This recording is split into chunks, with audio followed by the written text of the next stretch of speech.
Chegou a hora da gente receber nossos convidados, sempre trazemos as notícias, as reações dessas notícias e um debate aqui saudável, por sinal, sempre tentando ouvir a opinião de grandes especialistas. A BBC News recebe agora Felipe Salto, economista-chefe da Warren Hanna, chegando na nossa programação.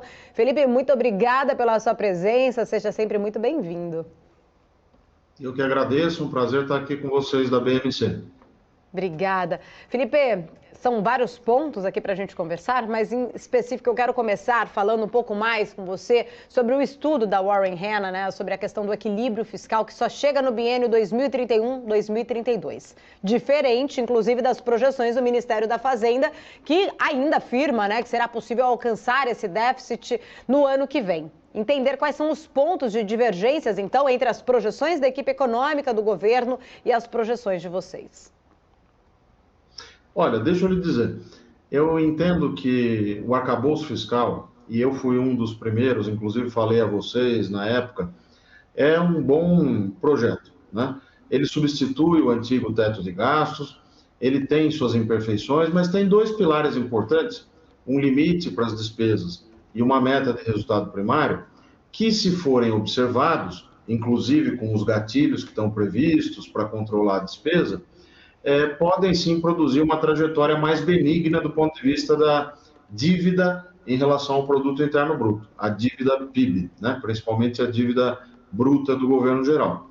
O que nós mostramos no estudo divulgado essa semana para os clientes e depois também para a imprensa, o relatório de cenários fiscais, que é mensal inclusive, né?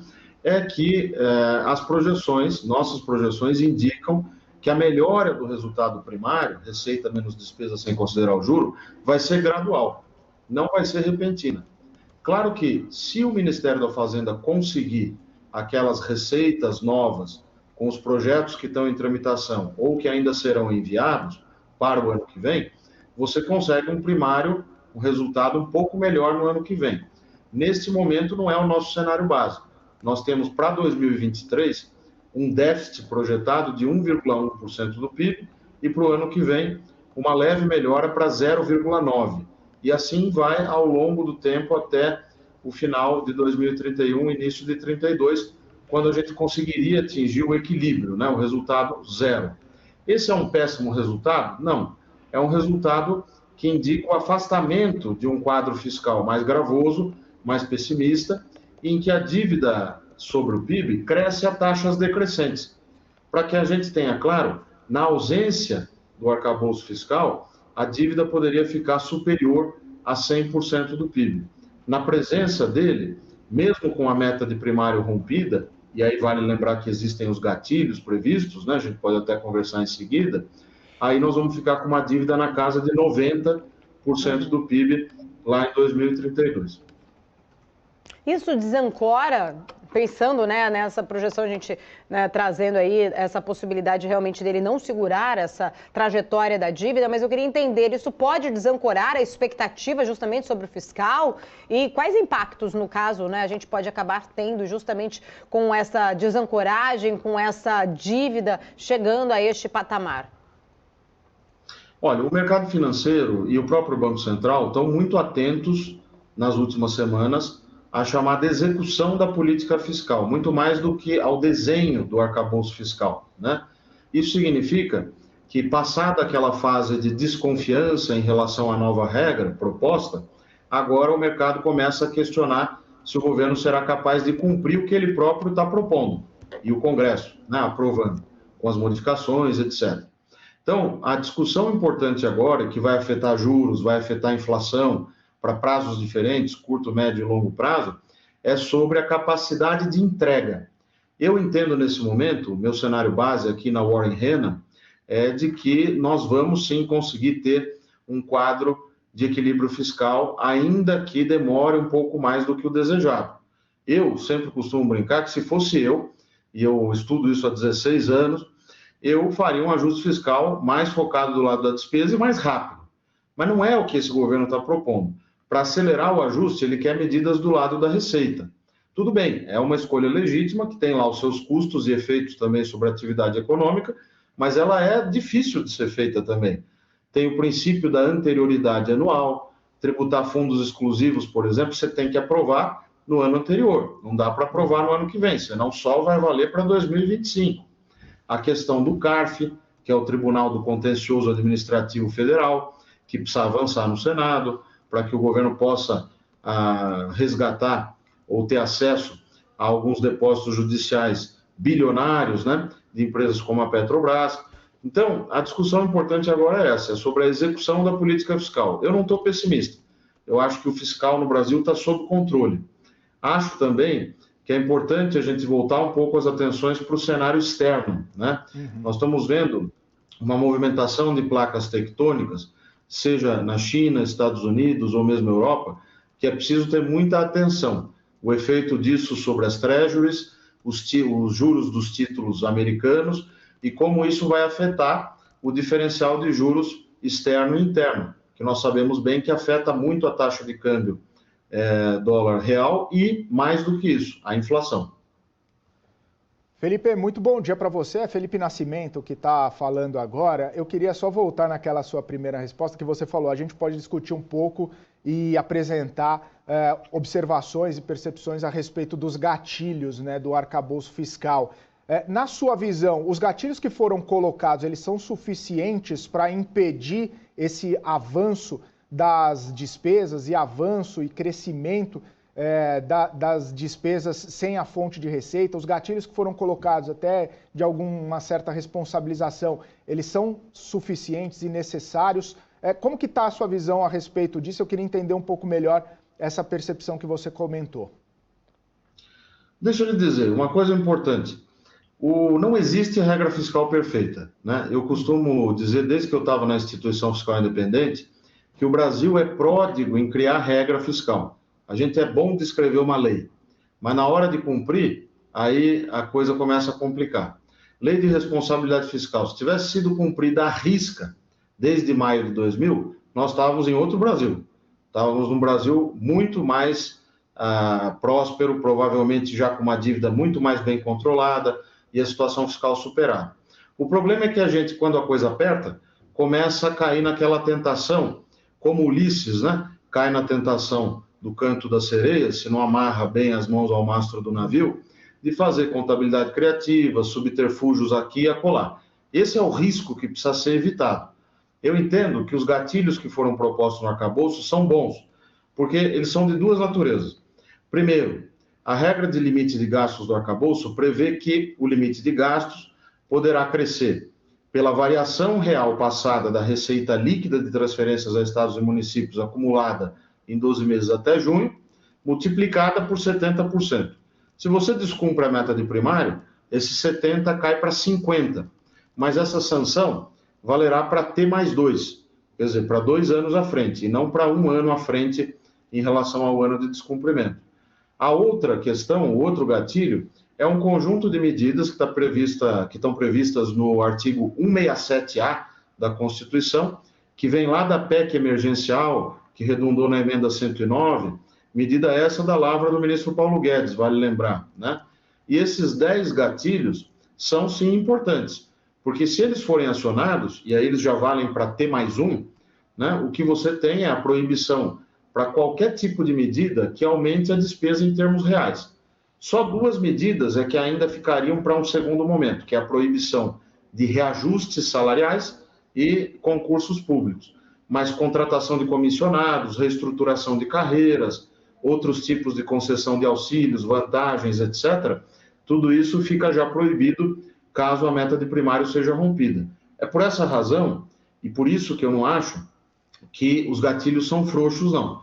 Podiam ser mais duros, podiam ser acionados antes, podíamos ter uma regra de gastos um pouco mais dura, mas o fato é que, mesmo esses gatilhos um pouco mais flexíveis, não serão fáceis de serem acionados, né? O ministro Fernando Haddad vai ter um grande teste no ano que vem, lá no final de março, que é o período em que você tem que apresentar o chamado relatório de avaliação bimestral do orçamento, caso ele tenha que romper a meta e anunciar isso, para defender junto às alas mais gastadoras do governo o acionamento dessas medidas.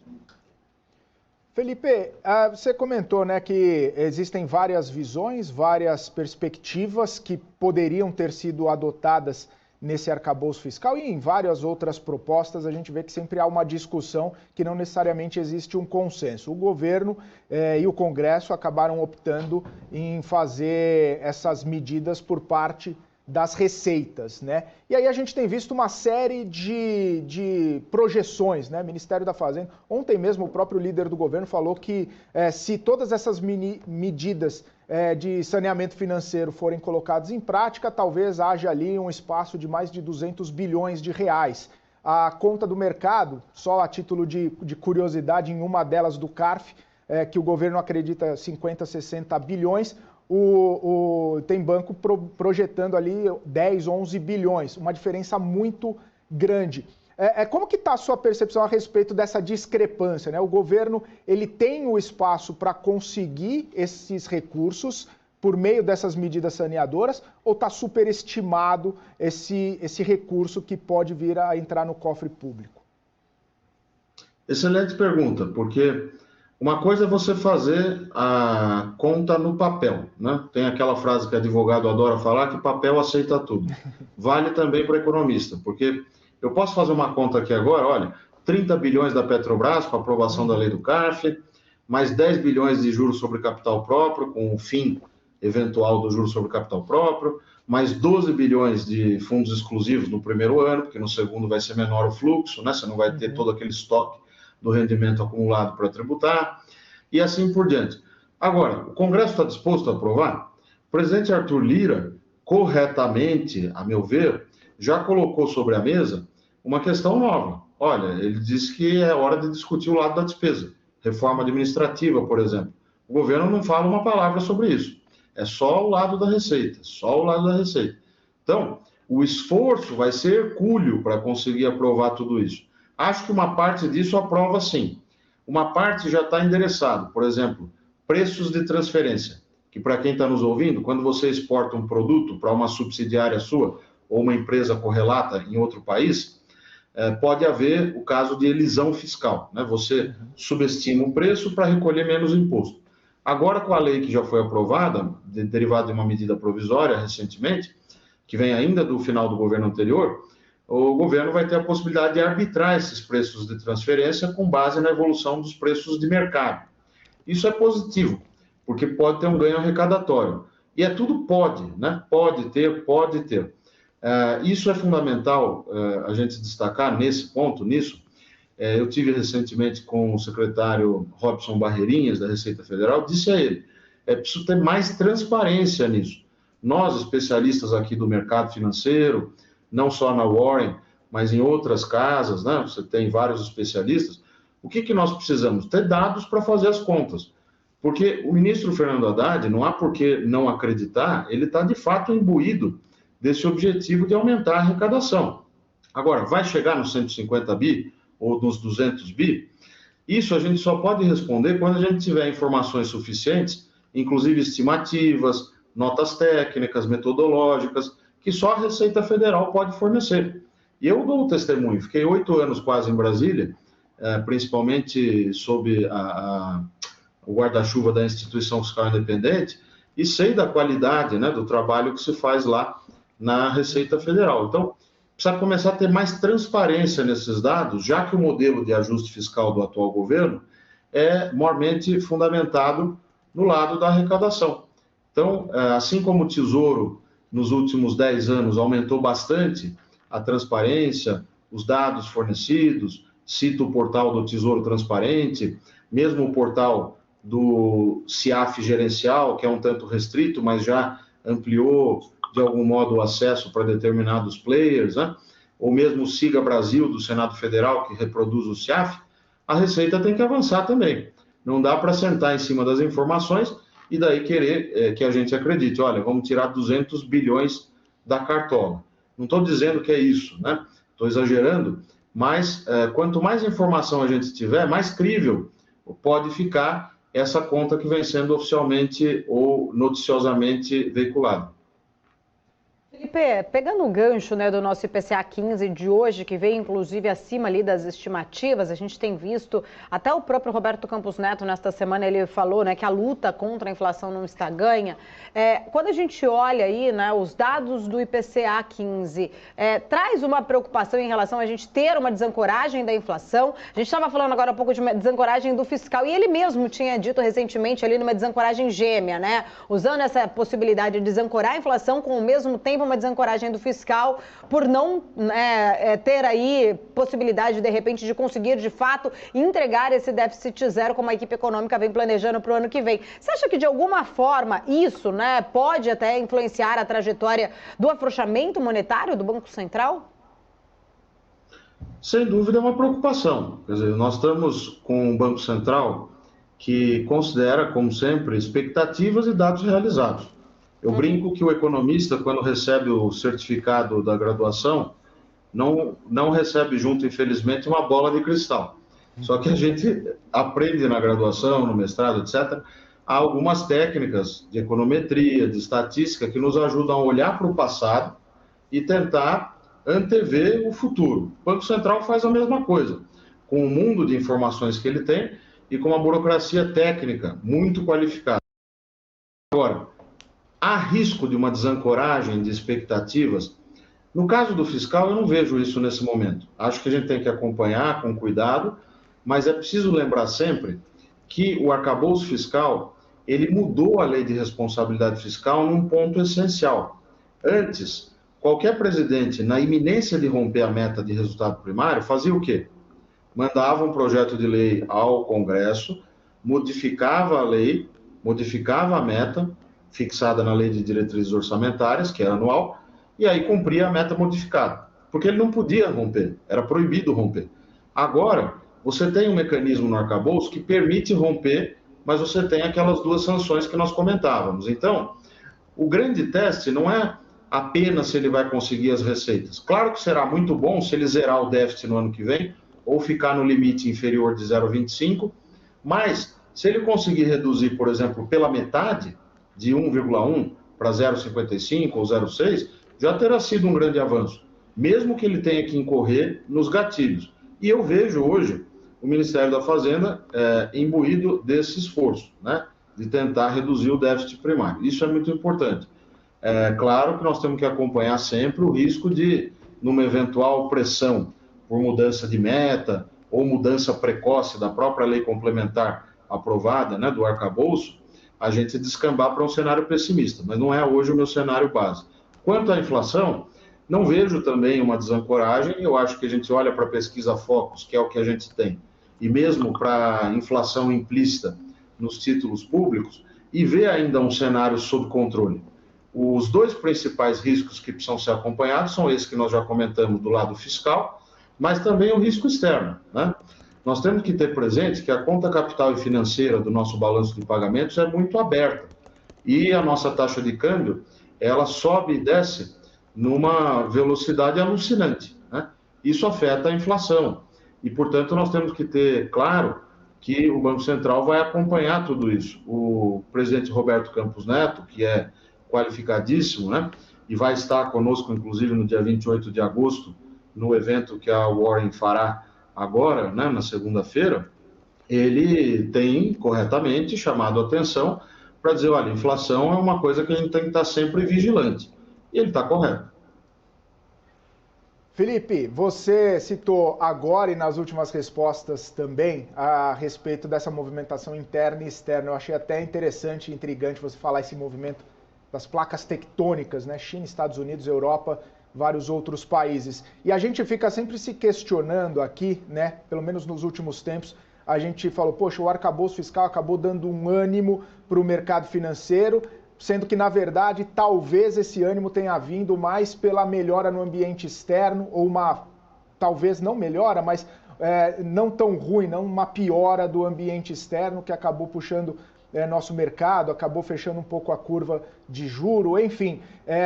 A minha pergunta para você é sobre essa percepção de que talvez uma fragilidade ou uma cautela com a execução e com o destino do arcabouço fiscal aliado com esse cenário externo também um tanto quanto reticente, isso pode trazer consequências mais negativas aqui para o nosso mercado. Inclusive a gente vê de repente a curva de juro empinar um pouco, de repente a gente vê o mercado sofrer um pouco mais, perdendo alguns pontos ali, recuando, tirando um pouco desse apetite do investidor.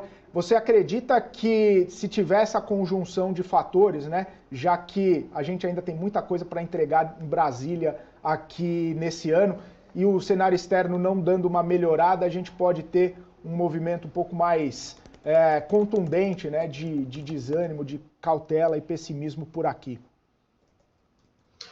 Veja só, um movimento interessante que a gente tem que sempre considerar é o que acontece nos Estados Unidos, né? Porque como a nossa conta capital e financeira no balanço de pagamentos é muito aberta, como eu ia dizendo, quando você tem o diferencial de juros externo e interno muito grande, você atrai bastante capital. Se o juro aqui dentro está lá em cima e o de lá fora está embaixo, você consegue atrair bastante capital.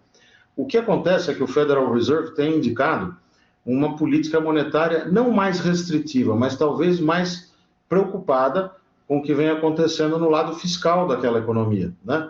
Houve um aumento de gastos importante, programas fiscais que geraram, sim, impacto sobre a demanda agregada nos Estados Unidos, e isso gera algum tipo de expectativa a respeito do que pode acontecer com as taxas de juros dos títulos americanos. E aí tem consequências para nós. O que nós temos que tentar fazer é desanuviar um pouco esses ruídos e tentar ver quais são as tendências estruturais. Eu falava isso no começo do ano, quando a taxa de câmbio estava muito mais alta, né? Você tinha um real mais desvalorizado, eu via uma tendência de apreciação que se confirmou. Talvez o movimento tenha sido muito rápido.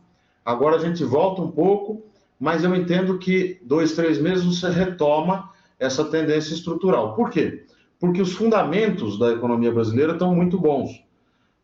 Quando eu digo muito bons, vocês podem dizer, mas a dívida está muito alta, tem esse risco fiscal. Mas veja, a taxa de crescimento está superando, as expectativas estão superando aquilo que se tinha no final do ano passado, início desse ano. Os dados do IBCBR, por exemplo, estão positivos, né? Você tem dados de PMC, Pesquisa Mensal do Comércio, Indústria e outras informações. A própria inflação numa trajetória benigna, apesar desse dado que você já mencionou de hoje do IPCA 15, né? Mas isso é curtíssimo prazo, e além de uma situação no balanço de pagamentos que é muito boa, com uma tendência de sobras, né, do ponto de vista das divisas internacionais, seja no mercado spot, seja no mercado futuro. Então, a minha percepção hoje é de que nós continuamos a ter uma tendência positiva nesse aspecto. Claro que o mercado reage no curto prazo e a gente vê esses movimentos na curva a termo de juros, mas a minha impressão é de que nós vamos ter uma tendência que continua a ser de juros mais para baixo ao longo do próximo ano e mesmo até o final deste ano, e uma taxa de câmbio um pouco mais apreciada. Claro que as turbulências externas nós temos que acompanhar, mesmo a questão dos mercados emergentes, que hoje estão deixados um pouco de lado, mas a Argentina é sempre um risco que precisa ser mapeado, a situação lá é gravíssima, né? E pode gerar algum tipo de contágio para nós. Japão também, o efeito que a sua política monetária tem produzido sobre os títulos americanos deve ser considerado, e a questão da China, né? Nós, quando erramos, né, os economistas, costumamos criar um nome bonito para classificar essas coisas. Então, se vai ser um soft landing, por exemplo, na China, ou não, e esse tipo de discussão nos afeta muito, né? Porque a nossa balança comercial ainda está muito pautada por produtos que dependem das compras feitas por aquele país. Felipe, você tocou aqui agora há pouco no assunto, né, do evento que vai acontecer da Warren na próxima segunda-feira, dia 28. Sei que grandes nomes, né? Você também estará lá à frente também de um desses painéis. Temos também aí o Campos Neto, enfim, né, nomes já confirmados. Queria entender um pouquinho das expectativas também sobre este evento e, né, o painel aí que você vai participar. Se você puder compartilhar também um pouquinho aqui para a gente, agradeço.